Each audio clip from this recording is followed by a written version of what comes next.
Cette énergie que nous consacrons à la littérature policière pour la mieux faire connaître, ce nombre d'heures de nos loisirs que nous avons passé à préparer le week-end qui commence aujourd'hui, nous ne les regrettons absolument pas, puisque nous sommes convaincus que la littérature, policière ou non, est une composante importante de la culture et de l'éducation citoyenne. J'ai l'habitude de le dire de façon un peu crue dans les salons où on me demande parfois de parrainer. Je débute toujours par cet aphorisme personnel, lire rend moins con. Et c'est parce que nous en sommes convaincus que nous consacrons beaucoup de temps personnel à cette cause. À présent, je tiens à vous présenter nos invités d'honneur. Tout d'abord, le romancier historien Paco Ignacio Talgo.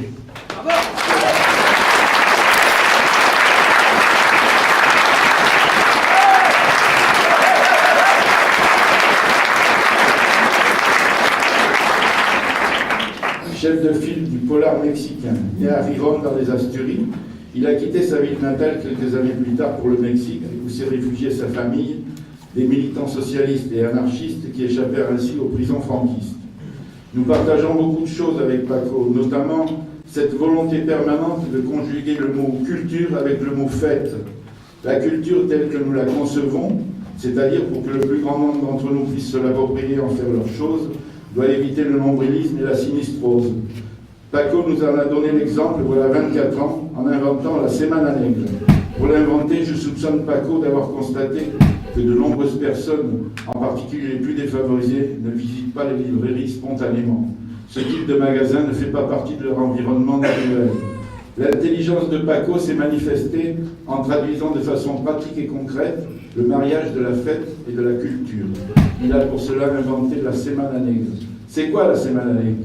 La Semana Negra, c'est une curieuse semaine qui dure non pas 7 mais 10 jours. C'est le temps nécessaire aux 150 écrivains invités venus de divers points de la planète pour débattre, présenter leurs ouvrages, lire des poèmes, rencontrer des lecteurs, faire même des karaokés. Tout cela se déroule au milieu d'une immense fête foraine avec manège, barbapapa, restaurants, buvettes et stands de toutes sortes.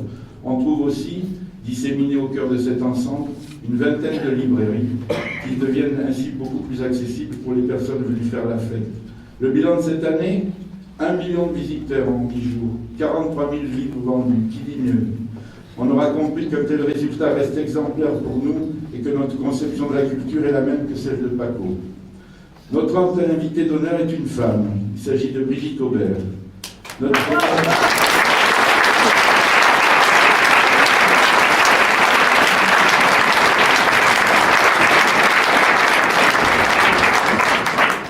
Notre première rencontre remonte à une vingtaine d'années lors d'un festival à Saint-Nazaire. Pourtant, quelques années plus tôt, en 1984, je l'avais déjà croisée sans la rencontrer. Je faisais partie du jury Gallimard, chargé de sélectionner 10 nouvelles pour un recueil publié dans la série noire sous le titre « Les contes des 9 et une nuit ». Parmi ces 10 lauréats, 2 ont poursuivi une brillante carrière. L'un, Éric Christie, est devenu romancier noir et scénariste de télévision. L'autre, Brigitte Aubert, retenue pour sa nouvelle Nuit Noire, s'est depuis distinguée dans le domaine du thriller. Elle a aussi créé une série historique retraçant la naissance du cinéma, car Brigitte, programmatrice d'une salle d'art et d'essai à Cannes, est aussi une grande cinéphile. Traduite à l'étranger, en particulier aux États-Unis, elle sait faire preuve d'originalité dans tous ses livres, n'hésitant pas à briser les codes du thriller pour jouer avec le genre, le parodier et surprendre son lectorat. Le troisième invité d'honneur est une collection. Après avoir honoré Rivage et la série noire les années précédentes, nous rendons hommage à la collection régionale Polar en Or.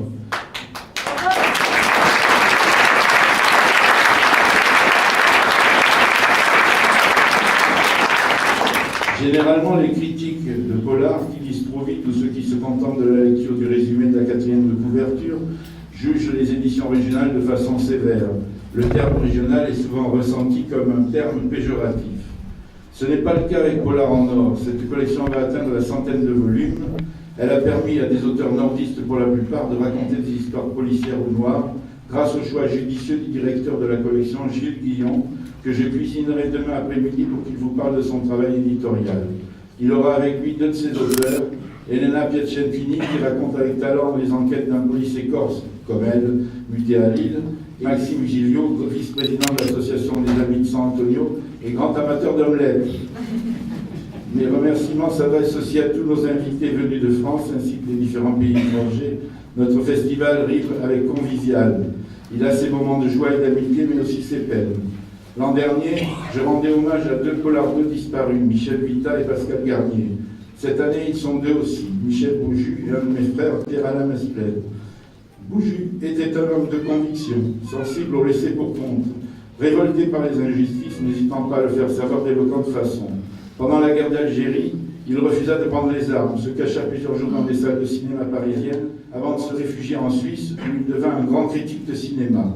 Co-créateur de l'émission culte Cinéma, il fut licencié récemment du journal satirique Charlie Hebdo par un certain Philippe Val, ancien chanteur engagé des années 70.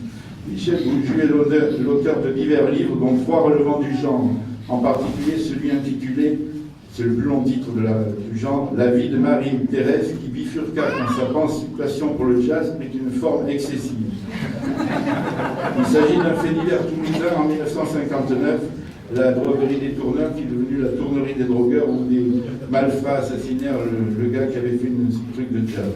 Mon frère Pierre-Alain fut durant des années un militant syndical et politique, auteur de 5 polars, dont Les Trottoirs de Belgrano dans la série Noire, où il racontait une histoire de tango, car il aimait fréquenter chanteuses et chanteurs d'Argentine. Ce roman a été adapté par Jean-Pierre Mocky au cinéma sous le titre Grabuge.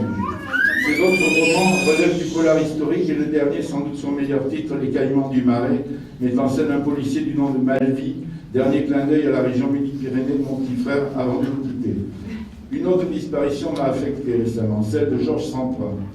Je l'avais rencontré en 1963 lorsque je venais d'être élu au retour de l'armée, secrétaire adjoint du comité d'entreprise d'Air France Orly, un secteur fort de 5000 salariés, dont 4000 ouvriers.